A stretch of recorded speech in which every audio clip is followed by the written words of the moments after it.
Jeigu masturbuositės, turėsit Lamborghini. Mokytojai gerai nevedat papildomų pamokų. Jie praleidžia programoje esamas temas. Visiems yra nepatogu apie tai kalbėti. Faina būti labai atviru su savo vaiku, bet viskas turi būti labai amžiui, nes kartais tėvai būna per atviri. Sveiki visi, vėl mūsų naujas podcastas. Mano svečiuose Ieva lytiškumo ugdymo lektorė, labai jauna ir žavidama ir garsiai kalba apie lytinį ugdymą. O mūsų šio podcasto tema – kodėl svarbu su jaunimu kalbėti apie malonumus, o ne tik apie lytiškai plintančias ligas ar nėštumą. Kas daugeliui atrodo, kad yra natūralu kalbėti tik tai, kodėl negalima, kodėl svarbu apsisaugoti, kuo vėliau, tuo geriau, o geriausiai po vestuvių, ar ne? Tai mes norim paneigti šitos mitus, reikia šviesti, reikia kalbėti apie malonumą, nes tik malonumo būdu mes galėsim tvirtai įžengti santykius, tikėti santykiais, pasitikėti savim ir jausime drąsus. Žinai, Ieva, pas mane visą laiką, būna tos tokios intymios temos. Atrodo, kad kartais kuičiuosi po kitų patalus. Betgi fainai, mes mėgstam apkalbas, mes mėgstam pletkus. Tai va, papletkinam apie lytinį ugdymą. Pradėsim kalbėti apie lytinį ugdymą ir man iš karto kilo mintis, apie ką mes galėtume pakalbėti. Ir apie serialą. Ar tu esi mačius Sex Education, kitaip tariant, lytinis švietimas serialą?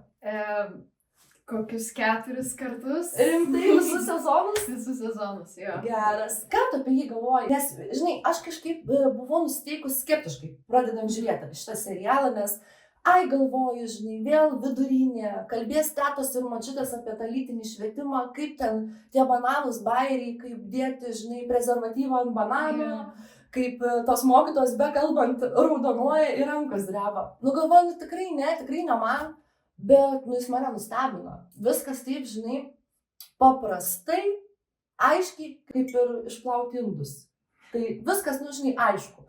Kodėl taip yra, kas yra. Ir tos temos plėtojamos labai, paprastai. O kadangi nėra, žinai, ten pagalbos, tie jaunimas bijo kažkur kreiptis, ar nėra to lytiško ugdymo, jie sprendžia tarpusavį tas problemas. Ir ką tu galvoji apie tą serialą, apie kodėl jaunimas sprendžia tarpusavį problemas? Nežinau, man atrodo, tas serialas taip gražiai, labai dramatiškai parodo realybę. Labai aš girdėjau daug atsiliepimų, kad čia vaisai kažkaip perdeda viską, kad čiagi taip nėra, čia nėra ten tas... Bet žiūri ir klausimai iškyla tokie patys. Galbūt tenais ekstremalesniam formom, galbūt mes Lietuvoje tokie kuklesni esam. Aš nežinau, kaip yra užsienį. Gal užsienį net ir tokiom formom ten pasireiškia visi tie bairiai, bet, sakykime, mes Lietuvoje dažniausiai nematom ten mokyklai, ten glamonėtųsi tenais ant kokios soliuko ten. Ten viskas laisviau. Taip. Ir normalu. Taip. Ir šiaip, bet man tiesiog gal nepatinka tas, kai žmonės įsivaizduoja, kad filmas turi atvaizduoti realybę. Realybė yra realybė, filmas yra filmas, bet jisai taip gražiai iškėlė visas tas problemas, kurios vyksta. Ir man atrodo, man atsakė tiek daug klausimų, kurie nėra tokie, tokie kaip užsidėti prezervatyvą, ar čia abortas šiandien, kokie būna abortai, bet tokių niuansų, kaip, sakykime, baimė save liesti, vaginizmas ir sakyti, tokie dalykai, apie kuriuos mes visiškai nešnekam. Dalykai, kuriuose mokyklai, jeigu jau kažkas gavo labai gerą lytiškumo ugdytoją tenais, kuris labai atvirai šnekėjo visą kitą, jisai tikrai nekalbėjo tom temom, kuriom kalbėjo Sex Education serialas. Tai man tas labai patiko, jisai, man atrodo, atvėrė labai daug diskusijos, man atrodo, daug žmonių pamatė save tam seriale. Ir aš manau, kad paskatino kreiptis ir pagalbos, nes ir man pačiai, aš irgi pamačiau ir savo tam tikrų problemų, kur atrodo, aš visą gyvenimą, kaip ir esu čia labiau šitoje srityje, aš tik pamačiau Sex Education serialas iš karto, visą galvą, ten poliau jį žiūrėtum, nes atrodo mano tokia sritis, bet vis tiek, aš nors ir ugdytoja ir tenai šitoje srityje visą kitą, man, pavyzdžiui, yra labai sunku kreiptis pagalbos, kai man jos reikia šitoj temai. Čia tau asmeniškai? Jo, man asmeniškai. Ir atrodo, aš taip skatinu visus eiti. Ir visai tą, bet man tada kažkodėl savo problemas kažkaip taip truputėlį nuslopinu, kad, čia visiems kitam žmogui, jeigu taip yra, tai reikia būtinai kreiptis pagalbos, bet jeigu man taip yra, aš pakentėsiu. Ir tada tas serialas net mane, kur atrodo, kad jau kaip ir žinojau pati, kad reikia kreiptis ir sakyti, bet jisai paskatino kažkur nueiti ir toliau už savim labiau pasirūpinti. Bet kodėl pas mus, žinai, taip yra, žinai, atrodo, va, aš jums noriu padėti, ne? Tarkim, kalbėti, aš noriu, pavyzdžiui, parduoti prekę, kurios jums reikia, ne? Dar 100 patarimų, kodėl, žinai, svarbu orgazmas, kad jį reikia pasiekti, kad normalu turėti, žinai, malonumą, bet, pavyzdžiui, kai pačiai atsiranda problema, aš vengiu to daryti. Kaip tu manai, kodėl žmonės taip visą laiką lengviau patarti kažkam kitam, nu tik ne savo padėti? Aš nežinau. Man čia viso gyvenimo fenomenas, man gal yra ta truputėlį, kad kitam patarti yra ganėtinai paprasta. Ir, sakykime, pas mane kreipiasi ir aš iš karto nukreipiu pas tam tikrą specialistą ir visą kitą. Dažnai net su vardais ir pavardėm, ką pažįstu ir panašiai. Kažkaip duodu tos patarimus, kur ką galima pabandyti ir panašiai. Bet pati, aš neinu pas specialistus ir aš pasakau, kas man yra. Ir seksuologai sako, eik pas ginekologus, ginekologai sako, eik pas seksologus, seksologas sako, tai eik pas psichoterapeutą, psichoterapeutas sako, kad, ta prasme, ir jie visi visur siuntinėja. Ir man kartais toks ateina, kad man taip norisi padėti žmonėm, aš neturiu medicinio išsilavinimo, aš negaliu, aš galiu tik siūsti kažkur. Bet aš žinau, koks gali būti kelias tenais. Ir aš vis tikiuosi, kad gal kažkas atras tos pagalbos, bet visą laiką dar ir paskatinu, kad parašyk, kaip sekėsi, jei kas gal ieškosit kito sprendimo. Nes aš pati savo sprendimo vis dar neradau. Nes mane kol kas vis dar gydytojai siuntinėja. Vat aš irgi, žinai, kai pradėjau kalbėti apie seksą, apie įvairias praktikas, BDSM, pavyzdžiui, bet žinai, aš nesu profas. Bet aš dalinuosi savo išvalgom, kalbu, kalbinu žmonės. Ir supranti, ta tikra žmonių patirtis, bendravimas, kitiems, žinai, gali būti išsigelbimas, gali, žinai, išgirsta vieną frazę, tarkim, kurią tu švieti apie lytišką ugdymą, žinai, ir gal, aš nepagalvojau, man galbūt va šitą reikia pabandyti, kodėl aš to nedariau, aš net nepagalvoju, kad taip galima, bet atėjo jauna mergina, kuri domisi, kuri šneka, jinai neatsako, kaip va taip ir ne kitaip, panaudokit vaistus, jums padės. Ne, bet galbūt yra keli variantai, kurie gali išgelbėti gyvenimą, žinai, ir kad tai yra suprast vien iš tos pusės, kad kaip ir tu minėjai, save liest yra labai normalu, o dar jeigu yra malonumas, orgazmas ir atsipalaidavimas, yra tobulas derinys, ar ne? Taip. Tai va. Tai aš taip pat nesu nei seksologė, nei psichologė, niekas. Tiesiog kalbu, kalbinam ir domiuosi, žinai, ir meditacijom, ir BDSM praktikom, ir lytiniu švietimu, žodžiu, visko. Tai nereikia gal kartais ir tų specialistų, bet reikia kalbėti, diskutuoti. Kaip tu manai, ar mūsų pasaulyje, mūsų Lietuvoje ir ypač jaunimui trūksta seksologų? Ar jų reikia? Ar tiesiog, žinai, jų nėra, maža pasiūla, o gal per didelė paklausa? Kodėl tiesiog galbūt aš jų negirdžiu, nerandu, nors aš tikrai ieškoju. Aš noriu pakalbinti seksologą, pakalbėti temom ir gal net ir ne vieną kartą, nes turiu daug klausimų. Kaip tu manai? Visų pirma, mes Lietuvoje neturim jokio kažkokio studijų kažkokių susijusių su tuo. Aš studijuoju kaip antrą dalyką Sexual Health Alliance, tai yra Amerikos institutas, nes Lietuvoje tiesiog nieko nėra.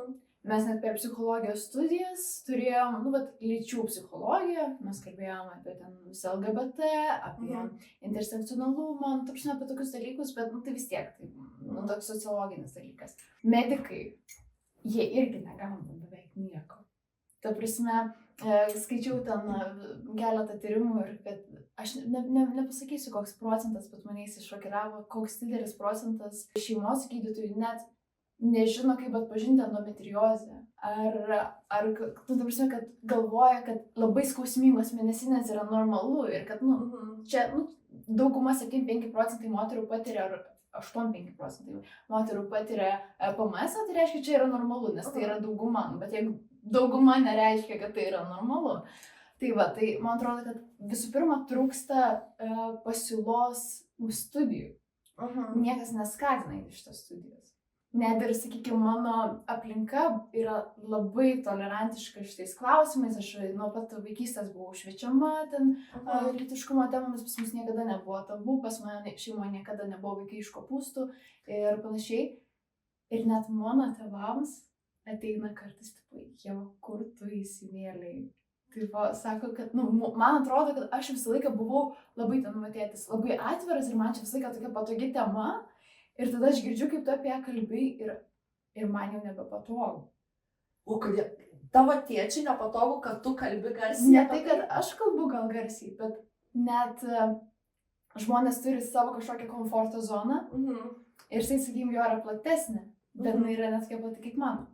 Ir lietuviai turi labai siaurą komforto zoną šitą.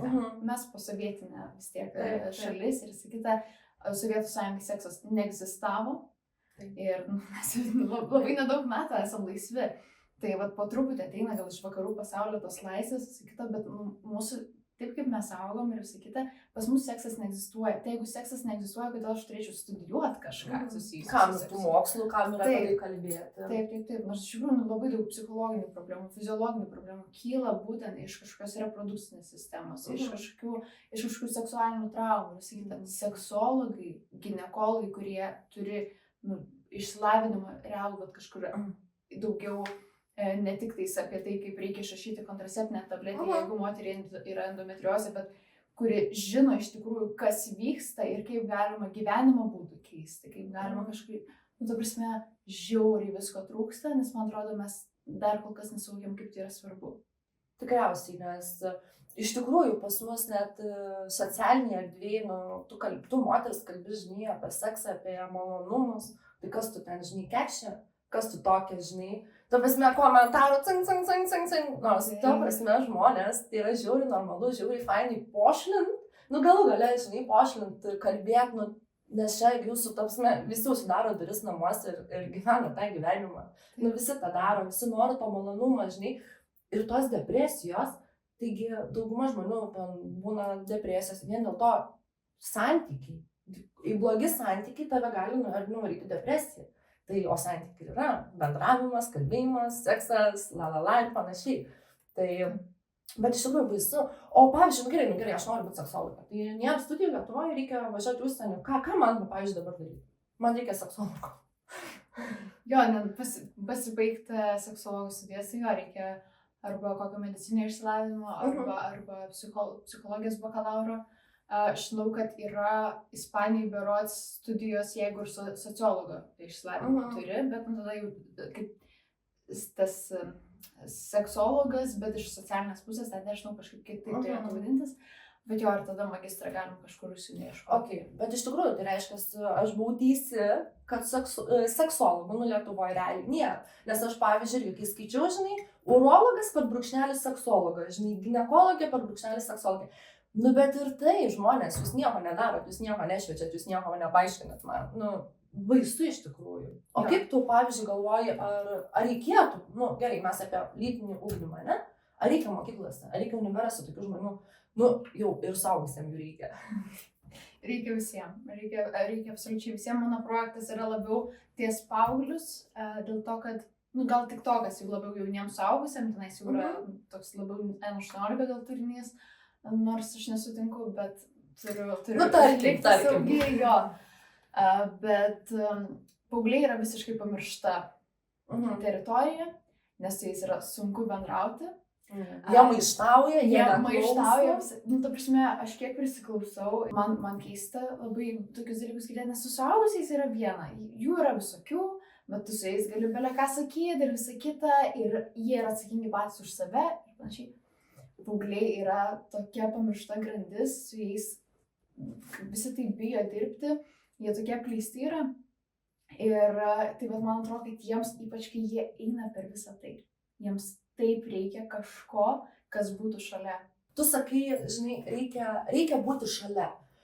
Bet dabar artimiausi žmonės, kas yra šalia, yra tėvai.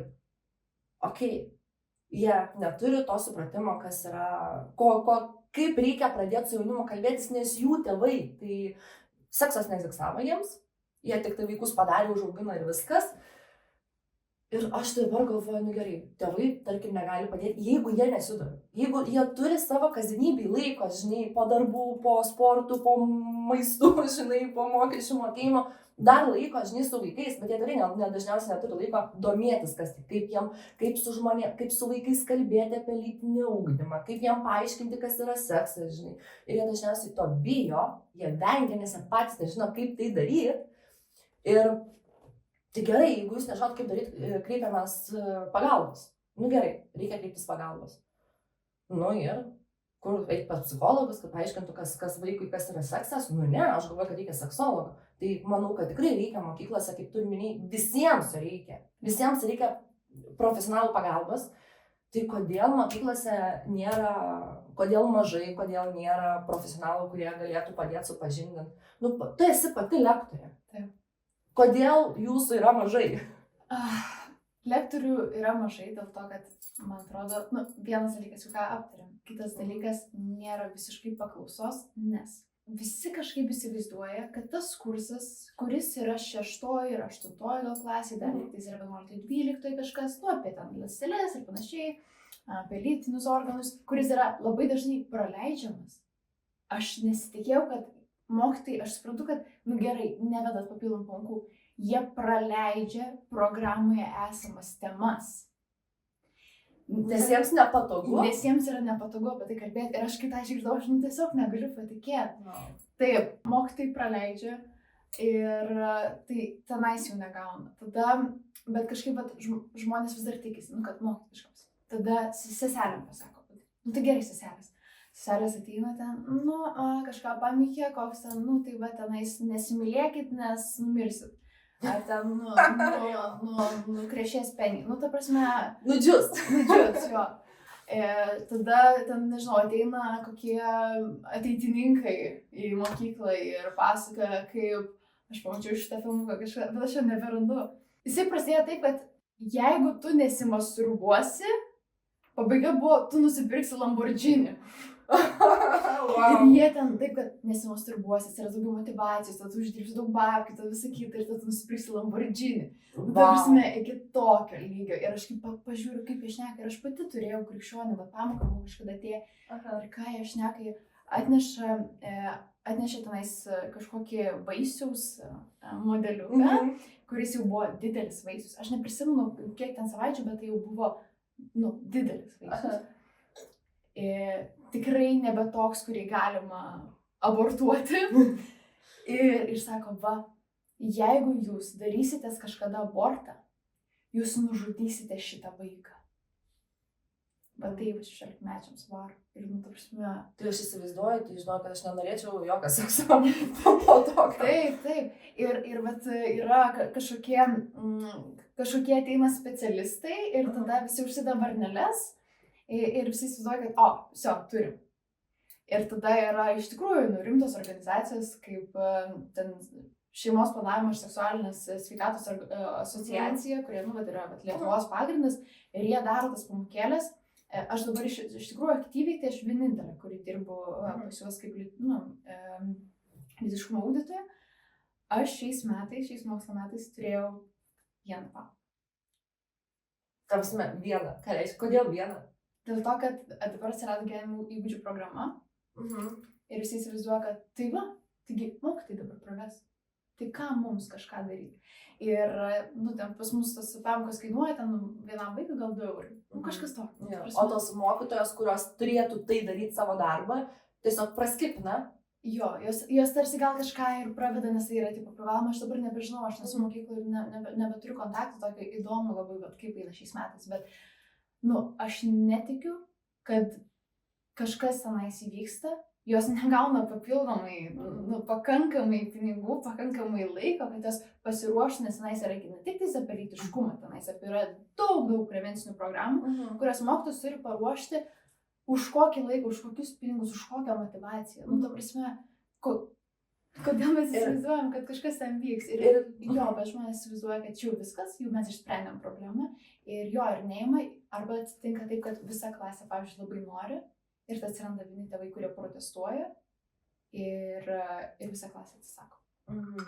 Bet, žinai, bet dabar ir pagalvoju, tarkim, mokytojas yra, nenoriu aš čia kalbėti apie amžių, ten smerk žmonių, bet dažniausiai vyresnio amžiaus mokytojos, jos tikrai neieško daug informacijos, šiuolaikinių technologijom dažniausiai nesinaudoja, tikrai ne visos, nesmerkit manęs, ne visos, bet dauguma. Ir, žinai, kaip mokino mūsų tėvus prieš 10, 20, 30 metų, tai taip ir dabar. Ir aš tikrai nieko daugiau nesidomėsiu. Nors tikrai pasaulis keičiasi, žinai, ir aš tikrai dabar nenustembu, kad jos praskydina, nes jam nepatogu. Jų gyvenime, kai jos buvo jauni žmonės, sekso nebuvo. Tai kodėl dabar turi būti? Tai, žinai, tai aš dabar, pavyzdžiui, pagalvojau ir dabar apie krikščionišką pasaulį. O gal mes darom turinį? Dargi su Lamborghini. Jeigu masturbuositės, turėsit Lamborghini, nes atsipalaiduosit, gerai jaustės. Na, kodėl ne? Motyvacija, hormonai, wow, varom, darom, masturbuojamės, turėsit Lamborghini. Taip, nes iš tikrųjų, taip, jie dar būna pateikę kažkokius tyrimus ir sakyta. Aš daug skaitau krikščionių straipsnių. Tiesiog bendram išsilavinimui. Dar neskaičiau nei vieno tyrimo, kuris mane įtikintų. Mokslinio tyrimo. Kuris parodytų, kad tenais kažkaip tenais kenkia. Jie visi būna, pavyzdžiui, rezultatai, kurie jeigu tu juos žiūri nešališkai, jie yra labai kažkokie paprasti, nieko kažkokio ypatingo, bet jie tada paima emocijas. Ir kaip tu moksliniam straipsnį gali taip šališkai viską rašyti. Ir, aš dabar iš karto minties neturiu pavyzdžių, bet tiesiog tiek šališkumo, tiek emocijų, taip tiesiog bando ten išgąsdinti, kaip vaikai ten išgirdę apie taip, kaip užsidėti prezervatyvą ir apsaugoti nuo lytiškai plintančių infekcijų, kaip jie pradės dabar visi mylėtis dėl to, kad žinos jau kaip apsisaugoti ir galvos, kad čia tiesiog tipo seksas faina ir mes dabar visi ten aplinkui ant kampų mylėsimės. Ir jie taip pateikia, nors ką tyrimai rodo, kad tas ugdymas, kurio metu pasakojama, kaip apsisaugoti ir sakyti, jisai nei kiek nepakelia šitų, ten tų paauglių mylėjimosi rodiklių, ar ten pregnancies, nėštumų ir panašiai. Ir kai kuriuose tyrimuose parodo, kad net sumažina, palyginus su su tais vaikais, kurie gavo būtent tą krikščionių susilaikymo programos. Tai, ta prasme, aš nežinau, iš kur jie traukia tyrimus, o tie, kurias traukia, jie yra visiškai toks kaip, nežinau, kokie nors...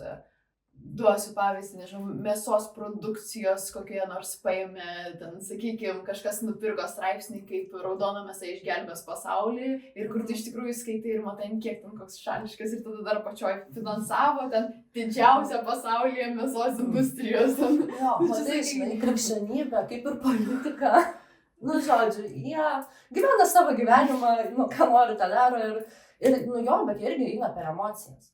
Kaip papirkti žmogų, kaip jį įtikinti, jeigu jie neturi faktų, jie gali tik per emocinę prizmę, žinai, per gąsdinimus. Kaip ir, pavyzdžiui, tėvai mus gąsdina. Kaip tą vaiką pasakyti vietą. Arba gąsdini, arba paprikinėjai, arba kažkaip emocionaliai veiki, žinai, tarkim, su žaislais, emocijom, žinai, tu dabar gerai jausies, būsi geras, aš tave nuvešiu į atrakcionų parką. Tai tas, jeigu tu būsi geras krikščionis, tu čia būsi šventas, tu viską turėsi, bet tu to nedaryk, nes vaisius, baisu, iš tikrųjų baisu, kad net krikščionis veliasi tokius dalykus, kaip tu nesinėlės save, nesimasturbuok, bet turėsi Lamborghini.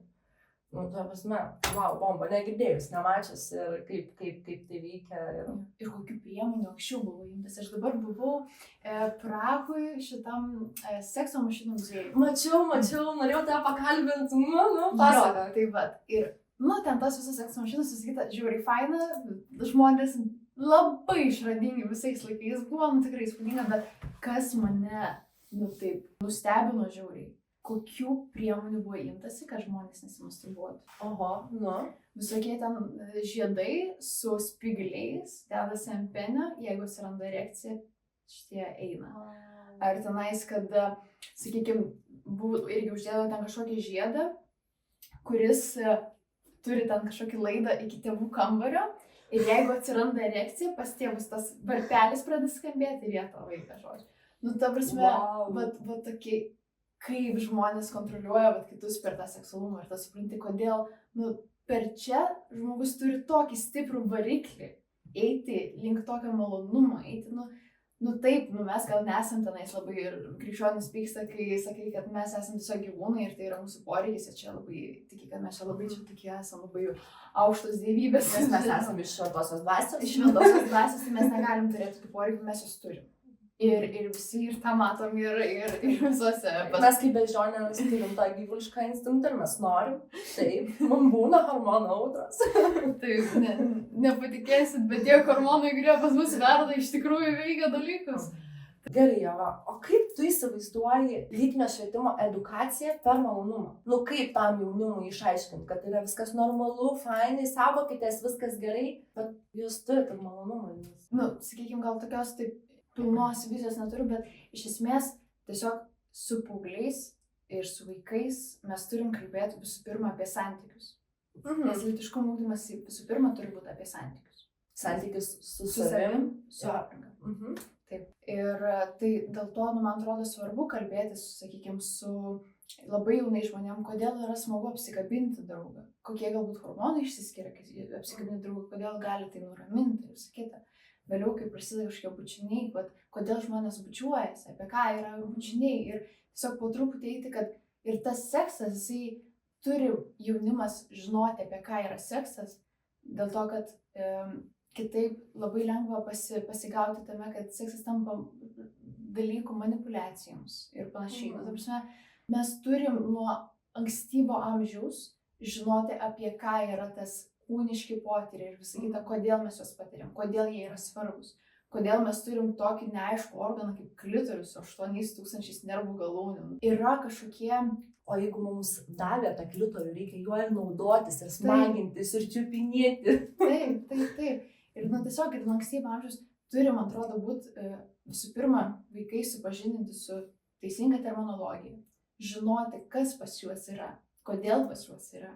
Ir taip, aš tikrai niekada neinu pas vaikus ir nesakau, kad viskas gerai, jūs čia eikit, mylėkitės, tiesiog užsidėkit prezervatyvą.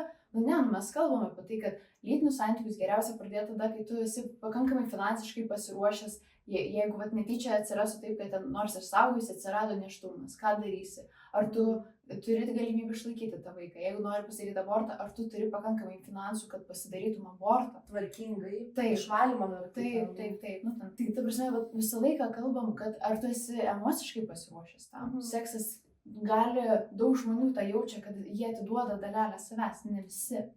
Bet tikrai aš iš daug žmonių esu girdėjus, kad aš kai keičiu partnerius, aš vis jaučiuosi, kad aš dalį savęs atiduodu.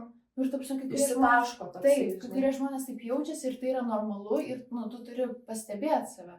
Galbūt man iš tikrųjų irgi tai bus, jeigu aš jaunas išsidalinsiu, gal man iš tikrųjų vėliau bus negerai. Visi žmonės emociniam lygmenį yra tokie skirtingi, kai kurie labai stipriai prisiriša prie žmogus ir sakyta. Ir seksas yra labai stiprus ginklas. Ir tu su juo gali labai galingai. Ir manipuliuoti į gerą pusę ir į blogą pusę, prisiri žmogų ir būti nuo to žmogus, pavyzdžiui, priklausomas. Ir taip, ir tai šiaip iš tikrųjų jaunam žmogui to pasimetimo tai begalė. Tai visur, ar tiesiog, ar kaip tai daryti, ar normalu, ar fainai, o jeigu bus tas ir anas, ir iš tikrųjų, kaip mums reikia tų tėvų, iš tikrųjų, ne tik tai lektorių, bet ir tėvų, kad nebijotum, mamam, prisižaidžiu. Ir kad nepyktum, nepradėtum ten, žinai, smerkt, mulkint, negražiai žodžių sakytų, aš tau galiu padėti, o paskui mes jau išsiaiškinsim, žinai, pas psichologus gal patys, žinai, kad, nebijotum, nes iš tikrųjų, aš kaip ir minėjau, manęs tikrai mama nepasadino ir nesakė, kad seksas yra fainai, kad seksas yra toks ir anoks, kad reikia saugotis, reikia žiūrėti, ar tu nori, ar tu nenori, kad tai čia yra jokios prievartos, jeigu kažkas prašo, bet tu nenori, tai galima atsisakyti, arba kad, žiūrėk, čia apsaugoma priemonės yra tokias, žinai, kaip tu jautiesi su partneriu, ar tu nori to berniuko, ar nenori, tokių dalykų. Tai manau, kad labai tas svarbu. Pirmas tėvai ir aišku jau profesionalai ir kad neužsisklęstų tas vaikas kažkur savygusiai, kažko nežinau. Tai kaip ir tas serialas. Tai irgi, jau vaikai padeda vaikams realiai. Ir tas tai fainai, nes jie tada, jie nebijo, jie ateina padiskutuoti. Iš pradžių atsimeni, buvo tokia klausykla. kad tipo nesimato nieko, kad tik tai būtų tas diskretiškumas, nematytum čia kas, kaip nu, toksai, o paskui jau atėjo tas pasitikėjimas ir bendravimas. O dar turiu tavęs klausimą, kaip tu galvoji, ar reikia jaunimą supažindinti su sekso žaislais?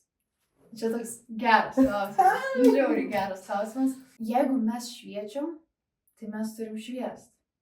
Ir aš nemanau, kad jeigu tu pasakoji apie kažką, tai kodėl mes dabar visur papasakojam apie viską, ten matematikoje papasakojam apie Pitagoro teoriją ir iš kur jinai eina ir kaip ją išsivesti ir visą kitą, tai kodėl mes kalbėdami apie seksą turim kažką nuslėpti. Kaip mes turim kalbėti apie rizikas, kaip mes turim kalbėti apie smurtą, apie pedofiliją ir visą kitą, kaip mes turim kalbėti apie lytiškai plintančias infekcijas. Jeigu mes kalbam apie malonumą, tai kodėl mes turėtumėm kalbėti tik apie tai, kad, kai gulėjai ir tau ten būna faina ir visą kitą, ir tenais kažkokia gal sueitis irgi būna faina, gal koks oralinis irgi, bet tai mes turim tokį ginklą irgi, vibratorių ir visą kitą, kurie taip stipriai sumažina to orgazmo gepą tarp vyrų ir moterų. Aišku, ir vyram yra visokių žaislų ir visą kitą, bet būtent man tas grožis sekso žaisluose, kad moteris gali pradėti žydėti vėl, nes mes kažkaip labai gal, kai negavom to tų pamokų apie tą malonumą, man atrodo, labai daug moterų priėmė taip, kad seksas yra tam, kad, aš patenkinčiau savo vyrą ir daug moterų labai skauda, nes dabar labai yra ta epidemija hormoninių sutrikimų. Ir daug moterų patiria tas skausmą santykių metu. Jos kažkaip priima, kad tai yra normalu. Man atrodo, dauguma jų net nežino, kad gali būti kitaip. Kad galit mėgautis lytiniais santykiais. Jo, ir kad galite tai daryti dėl to, kad jūs iš tikrųjų to norite, o ne dėl to, kad darote tą dėl partnerių. Ir toksai, kai mes taip pamirštam tą malonumo aspektą, tada ir prasideda visos tos problemos ir toliau panašiai. Ir tada, jeigu mes įvedam tos sekso žaislus, aš aišku nesakau, kad tenais vaikams tenais jau turi pasakot, kas ten yra tas vibratorius, ne, bet mes kažkaip labai subtiliai, ypač dabartiniai visuomeniai, turi būti labai lėti žingsniai. Mes negalim ateiti ir parodyti visą... Ant prekystalio, važiuojame, čia analiniam, čia. Bet pats tas, kad iškomunikuoti, kad yra pagalbinių dalykų, kurie gali padėti abiem partneriam suteikti malonumą ir kad tai yra normalu. Nes daug, sakykime, jie būna, kad gerai jau moteris pagaliau atranda ir jom jau faina ir visi kita ir tada susiranda partneris. Kaip tu negali pasiekti orgazmą tuo pačiu metu, penetracijos metu, kaip aš. O ko jūs nieko anksčiau nesakėt? Visom viskas buvo gerai. Jo, visos mylėdavomės, aš baigdavau, jinai baigdavo. O čia sujudimas. Panos, mes nebaigiam. Žinai, moterim klitoriai, visa kita yra tie stimuliatoriai ir panašiai. Bet žinai, dabar mes kalbam apie jaunimą. Ir kaip pavyzdžiui, vaikams, paaugliams prasideda erekcija. Ir jie nežino, pavyzdžiui, ką su jie daryti. Tu nori liesti save, ar ne? Tarkim, su rankytėm pagrindė, tarkim, reikia naudoti ir lubrikantą, kad tau maloniau būtų. O ką tu galvoji, jeigu, pavyzdžiui, mama nupirktų savo vaikui masturbatorių? Nežinau. Šiaip, žinai, yra labai priklauso nuo to, koks yra amžius ir sakyta. Dėl to, kad, žiūrint iš psichologinio aspekto, vaikai tam tikrais amžiais, jie pereina tam tikrus, brandos etapus ir kada jie yra pasiruošę. Ir faina būti labai atviru su savo vaiku ir viskas tuo yra gerai, bet viskas turi būti labai amžiui, nes kartais tėvai būna per atviri ir keista, ne? Bet kartais... Kad tėvai per atviri savo jaunam, savo vaikui. Labai labai retas fenomenas, bet tai būna. Ir kartais tėvai iš gerų paskatų, norėdami, bet tiesiog, kad supažindint su visą kitą, jie gali ir pridirbti vaikui visokių. Pateik man pavyzdį, kaip tėvai gali būti per atviri savo vaikui. Kaip ir žinai, sunku net suvokti kartais, kas gali būti tas per atvirai, bet, sakykime, suaugusių reikalai dažnai yra suaugusių reikalai. Ir per atvirai visą laiką kalbėti su vaikais apie savo lytinį gyvenimą, su savo sakykime, kartais būna tėvai atvirai kalba apie savo, pavyzdžiui, lytinį gyvenimą, su tėvus moterims kaip. Gali, jeigu tai yra per ankstyvas amžius, gali išsivystyti tam tikros baimės kažkokios, visą kitą. Kartais vaikai nesuvokia, apie ką tai yra, gali būti, kad kartais yra netaip iškomunikuojama šitą, visą kitą. Gali atsirasti tam tikros baimės, gali atsirasti... neigiamai, tiesiog per Jo. tas per dalis atvirumas neigiamai paveikia, Jo. paskui tos traumas, ne tai, kad aš žinau, kad noriu pasakyti, ne tos traumas tiksliau, bet tos baimės irgi reikia gydyti, reikia eiti, ieškoti sprendimų ir tada gali, nu, žodžiu, pabiški. Tai va, tai ir su tais, sakykime, brigantais, jeigu ten vaikinai kokį 15 metų, ar ten masturbatorius ir visą kitą, ir yra atviras ryšys, nu, nes jeigu tai mama tiesiog ateis ir pasakys tą masturbatorių, tai gali vėl būti šokas. Jo, bet taip gražiai viskas po lygiai eina ir mama gal paklausia, nu gal tau pagalbos, jo, gal kažką įsivaizduoju. Aš manau, kad tai yra įmanoma, aš nemanau, kad tai bus praktika dažna, bet aš nematau nieko blogo, kad jaunas žmogus naudotųsi, nu, sakykime, nepilnametis žmogus, naudotųsi tam tikrais sekso žaislais, tai gali būti prevencija prieš labai ankstyvus lytinius santykius. Ir man atrodo, nu, tu vis tiek paauglystėje ta hormoninė frustracija yra labai stipri. Ir jeigu tu galėjai kažkaip patenkinti, nedarydamas savo rizikos ir kitiems, tai kodėl ne? Tai aš kitaip man atrodo, kad tai gali būti net kaip prevencijos priemonė. Nes, nu, ankstyvi lytiniai santykiai vis tiek, nu, yra probleminis elgesys. Taip, ir kai tu vis tiek, jaunas žmogus pažįsta savo kūną, jisai pasitikė savimi, jisai žino, kaip save patenkinti, žinai.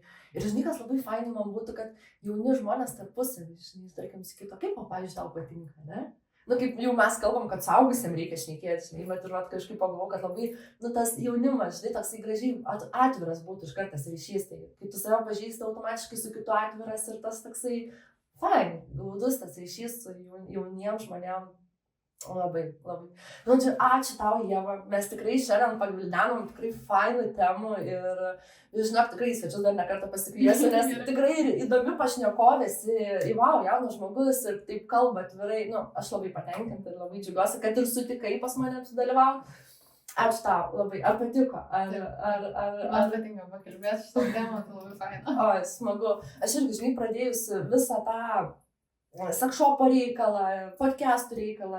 Šiaip labai bijojau, atvirai labai bijojau, kad nebus žmonių, ką aš kalbinčiau, kaip ir aš tau buvau užsiminus, bet džiaugiuosi, jų atsiranda ir jie drąsūs ir jauni, ir įvairūs, ir įvairios istorijos, tai tikrai smagu pakalbinti. Žodžiu, ačiū tau ir dar noriu pasakyti mūsų naujienas, greitai pamatysite sekšopę, e-shopę, kaip tik nori, taip vadinkit. Tai va, apie jas dar daugiau. Žiūrėkit, laukit. Ikiukas. Ačiū tau, Ieva.